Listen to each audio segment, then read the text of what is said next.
अस्सलाम वालेकुम दोस्तों, की हाल चाल है। मैं थोड़ा मेज़बान मोहम्मद शाह। उम्मीद है कि सारे पूरा खैरियत ना होंगे। लुडन मंडी जाए तो बेइंतहा रश है। अहमद हसन की सूरत हाल मंडी मंडी माशाअल्लाह बड़ी बेहतरीन जानवर माशाअल्लाह अच्छे से आज सही जा रही मंडी है। हाँ जी रश बहुत ज़्यादा, सिर दे मिट्टी मिट्टी ना भर गया सारा। सवेरे नहा के आए थे तो हूँ इस तरह हो गया भी जिदा पता नहीं 6 महीने हो गए गुजर बने फिरते। तो वीडियो लाइक लाजमी करना, लाइक लाजमी करा जाए, चैनल को सब्सक्राइब लाजमी करा जाए, वीडियो को शेयर लाजमी करा। हाँ तो अहमद हसन की लैके आए अज मंडी फार्म से कितना माल होंगे, इतने कितना लिया तकरीबन जानवर अपने कोल बच्चे होंगे, कोई 30-35 बच्चा होंगे, कोई 20-25 फार्म से एट अ टाइम हर इन्ना माशाल्लाह माल होंगे। बाकी गुजरां नूं मैं शुगर नहीं किया, असल तो मिट्टी कट्टे वाला काम है ना, हाँ जी माल डंगर वाला काम ही है सर। इतने बंदा साफ सुथरा रहना मुश्किल है थोड़ा जहा। बाकी जो वीडियो पूरी वाच भी करनी है, रेट देखते हैं अहमद हसन दे, बल्कि इन्होंने कोई अज चंगा रेट लेने बिल्कुल मुनासिब लाड़ का रेट दे यार, चंगा माल देखते हैं मुनासिब तो फिर रेट दे।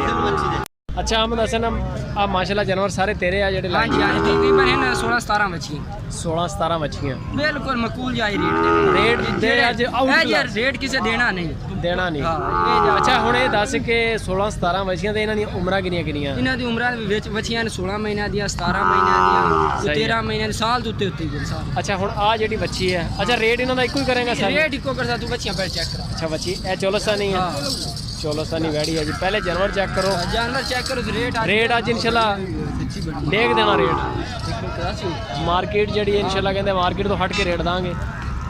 ए वैड़ा देखो ए स्याही वाला, ये सही बड़ी प्यारी बच्ची है। बच्चियां सारियां? हां बच्चियां बच्चियां बच्चियां दुनिया वाली बच्चियां ने। हां गांव ही तेरी है?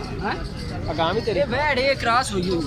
अच्छा गब्बड़ हुई? हां गब्बड़ होगी 2-3 दिन। अच्छा अच्छा कमजोर है थोड़ी? हां थोड़ी लिसियां रोई दी बच्चियां ना। अच्छा यानी कि गब्बड़ ये भी बिचे देगा? हां बिचे दे से ये भी बिचे आज ब्राह्मण वास्ते बिल्कुल मुनासिब जो पैकेट। आज रेट कट कोई चंगा जा तेरा माशाल्लाह माल भी जावे टिकटा तरह। हां जी जी साडी वीडियो आ वो भी को बंदे देख जाने वाले।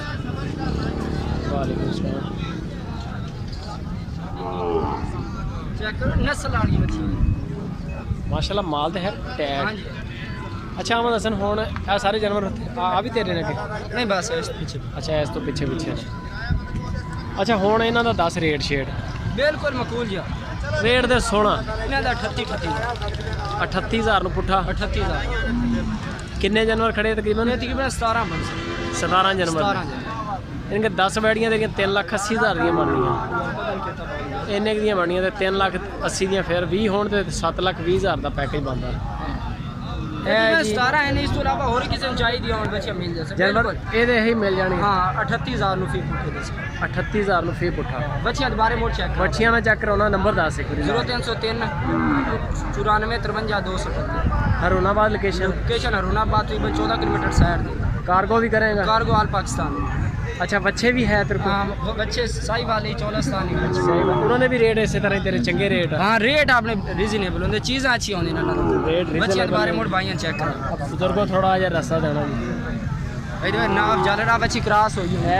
अच्छा हुण ये भी अगर कुछ सारी लगे जाएंगे सारी लाट दा ए माशाल्लाह दी गब्बड़ मच्छी है 38,000 दुनिया जालरा। बैड़ियां बढ़िया टैट आ भी बैड़ी बड़ी सारियां बैड़ी चीज़ें अल्लाह दे हुक्म नाल। ओए बच्ची बने है भी माशाल्लाह 38,000 से ये जो रेट नहीं किसी ने दिया, सारे नेट सर्च कर बकरी वाला रेट है। हाँ बकरी तो समझो सस्ती बकरी 60-70,000 ਦੀ ਬੱਕਰੀ ਮਿਲਦੀ ਹੈ। बकरी चंगी महंगी बाकी सही गल है। ਇਹਦੇ ਵਿੱਚ ਹੁਣ ਤੂੰ ਗੱਬੜ ਵੀ ਦੇ ਰਿਹਾ ਜਿਹੜੀਆਂ ਵਿੱਚ ਇੱਕ ਦੋ ਵੈੜੀਆਂ ਕ੍ਰਾਸ ਹੋਣ ਵਾਲੀਆਂ ਵੀ ਹੈ ਨਾ? ਕ੍ਰਾਸ ਹੋਣ ਵਾਲੀ ਐਡ ਕੰਮ ਤਕਰੀਬਨ ਜਲਦੀ ਤਿਆਰ ਹੋ ਗਿਆ ਸੀ। सही है। ए हुण आ वैड़ी गब्बड़ माशाल्लाह 38,000 रुपए च जी, बड़ी वाधू वैड़ आ। खुराक की थोड़ी जी कमी है, बाकी बहुत ज़बरदस्त वैड़ बड़ी टैट है। ये किन्ने क महीने की गब्बड़ है? कहते देखो महीना हो गया महीना हो गया। ए सारे जानवर अहमद हसन ने खड़े हैं जी। अहमद हसन एक दोबारा सामने आके नंबर बोल दे। नंबर है 0303 हाँ 94 53 238 94 53 238 38। ठीक हो गया अहमद हसन। वीडियो लाइक करो जी, कमेंट करके रेट दसो अहमद हसन का कैसा। जिन्होंने कार्गो करानी है अहमद हसन नाल राबता करो, नंबर उन्होंने उत्ते चल रहा स्क्रीन पर। कार्गो भी होगी, बाकी तुम उन्होंने फार्म भी विजिट कर सकते हैं। हरुणाबाद लोकेशन ਉਹਨਾਂ ਦਾ ਡੇਰਾ ਦੇਖੋ ਆ ਕੇ ਮਾਸ਼ਾਅੱਲਾ। ਇਸ ਤੋਂ ਇਲਾਵਾ ਵੀ ਤਕਰੀਬਨ ਉਹਨਾਂ ਕੋਲ ਜਾਨਵਰ ਐਟ ਅ ਟਾਈਮ 25-30 ਜਾਨਵਰ 40 ਦੇ ਕਰੀਬ ਜਾਨਵਰ ਹੁੰਦੇ ਆ, ਕੋਈ ਵੱਡੇ ਕੋਈ ਛੋਟੇ। ਤੇ ਇਹ ਸਾਰੀ ਕਲੈਕਸ਼ਨ ਤੁਹਾਨੂੰ ਦਿਖਾਤੀ ਹੈ। ਲਾਈਕ ਕਮੈਂਟ ਸ਼ੇਅਰ ਲਾਜ਼ਮੀ, ਤੇ ਚੈਨਲ ਨੂੰ ਸਬਸਕ੍ਰਾਈਬ ਲਾਜ਼ਮੀ ਕਰੋ।